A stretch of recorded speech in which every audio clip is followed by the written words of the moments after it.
आज हम लोग ये दो टॉपिक को देखेंगे इस वीडियो में। पहला है प्रूफ ऑफ गॉस लॉ और दूसरा है derivation of Coulomb's law from Gauss law. तो पहला आइटम हम देखते हैं प्रूफ ऑफ गॉस लॉ। इसके लिए हम क्या करते हैं, मान लीजिए एक चार्ज Q है जो एक स्फेयर के सेंटर में रखा हुआ है। स्फेयर का रेडियस R है। स्फेयर के सरफेस पर एक छोटा डिफरेंशियल एरिया हम ds लेते हैं। नेचुरली ds वेक्टर जो होगा वो बाहर की ओर रेडियल डायरेक्शन में होगा, और चूंकि ये पॉजिटिव चार्ज है Q, इसलिए इलेक्ट्रिक फील्ड भी जो होगा वह आउटवर्ड ही होगा। मतलब वेक्टर E और वेक्टर ds दोनों का सेम डायरेक्शन होगा।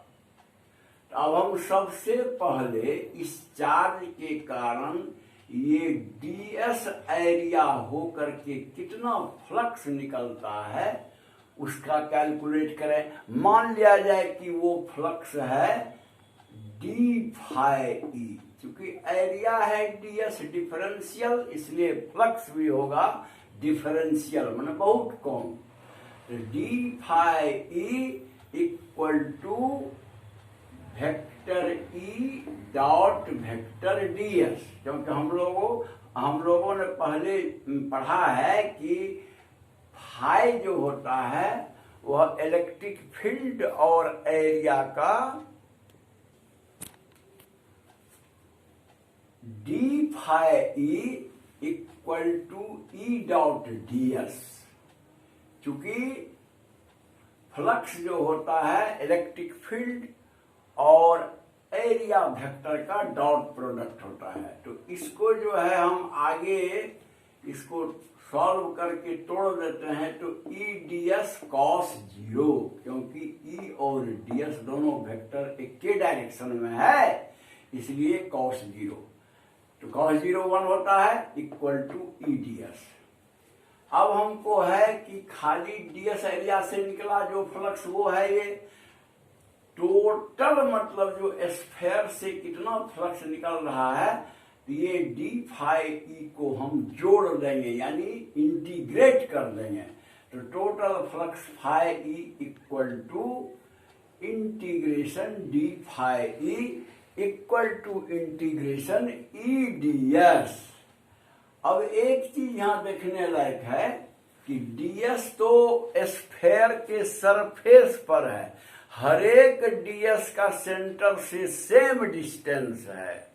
तो कहने का मतलब कि इलेक्ट्रिक फील्ड जो है वह ds पर डिपेंड नहीं कर रहा है, ds से इंडिपेंडेंट है।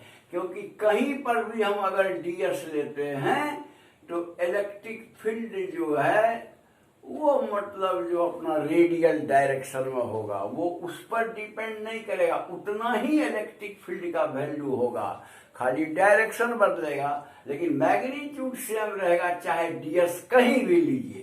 तो इसका मतलब है कि हमको ds वेक्टर को अंदर में रहने देंगे और इलेक्ट्रिक फील्ड को हम बाहर कर देंगे।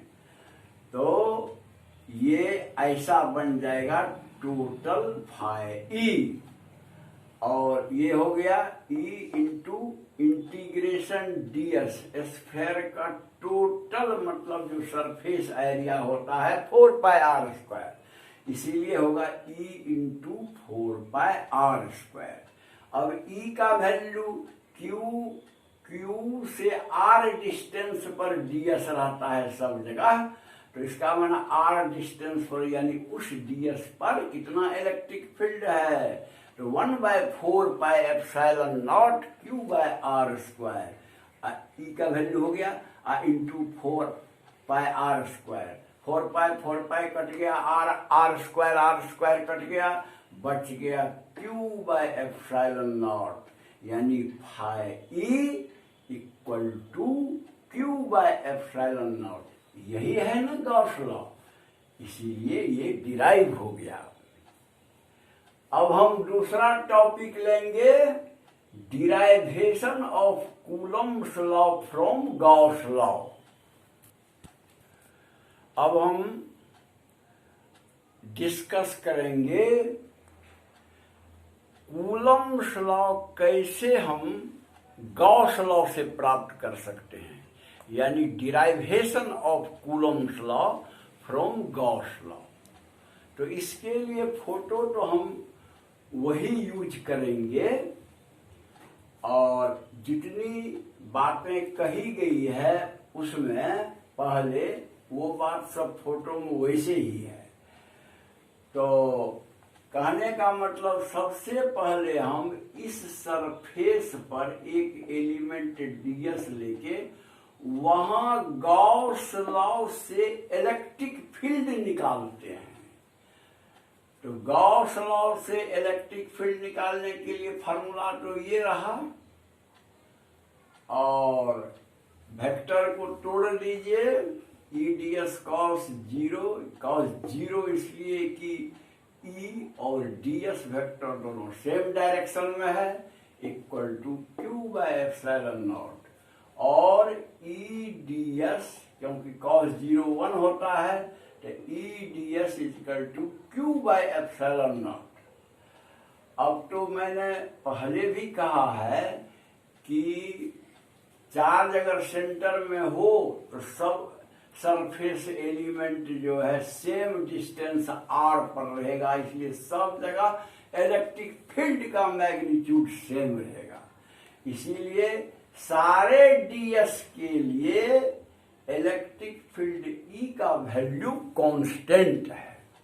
तो कांस्टेंट है तो उसको बाहर निकाल लीजिए, इंटीग्रेशन साइन से निकाल लिए, छोड़ दीजिए ds को, इक्वल टू Q/ε0।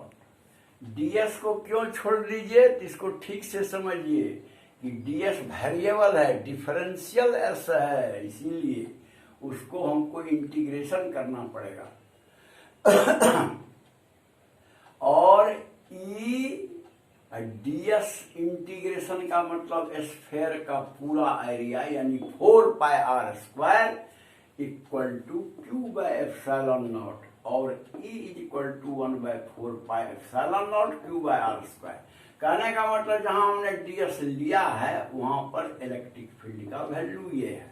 अब मान लीजिए एक दूसरा कोई चार्ज Q' हम इस ds पर रखते हैं, तो फोर्स जो Q' पर होगा इस Q के इलेक्ट्रिक फील्ड के कारण जो हमने निकाला है, तो वह फोर्स होगा F इक्वल टू Q' यानी चार्ज इंटू इलेक्ट्रिक फील्ड वहां जो है। तो Q' और इलेक्ट्रिक फील्ड तो वैल्यू हम यहाँ निकाल लिए हैं, दे दिए हैं। इसी को थोड़ा सजा के लिख दीजिए तो हो गया F equal to 1/4πε0 Q' by r²। आप तो जानते हैं यही है कूलम्ब्स लॉ। कूलम्ब्स लॉ का मतलब दो चार्ज के बीच का फोर्स निकालना, वही हुआ कूलम्ब्स लॉ, और उसका यही फार्मूला होता है। अतः हम देखते हैं कि हम गॉस लॉ लगा करके, गॉस लॉ का यूज करके हम कूलम्ब्स लॉ को डिराइव कर सकते हैं। तो इसका अंत यही होता है। अगर आपको वीडियो पसंद हो तो आप इसको लाइक करेंगे, सब्सक्राइब कर लेंगे, बेल बजा देंगे, और आप शेयर भी कर देंगे ताकि जिसको जरूरत है वो अपना जान सके। Okay, thanks.